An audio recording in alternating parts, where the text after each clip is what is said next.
Have you been feeling unproductive or unmotivated within the last few weeks? What about feeling fearful or anxious because of what's been happening? Maybe you've been stuck at home a little bit too long with or without kids, or maybe you've been unemployed because of the current situation. Whatever you're feeling, I want to let you know that it's very valid. I know that we have to acknowledge our feelings, but it is also super important to understand that we tend to be a little bit too harsh on ourselves. So that's why Sonia, Wagner, and myself, we have decided to come together to offer a free session for you. Within this 1-hour session, Sonia will be guiding us through a meditation, and I'll be teaching you Faux Calligraphy. We hope that you can rediscover your love for yourself again.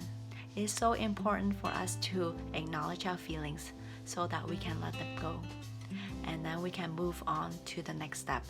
This session is going to be on Wednesday, April the 8th from 8:30 to 9:30 p.m. Eastern Standard Time.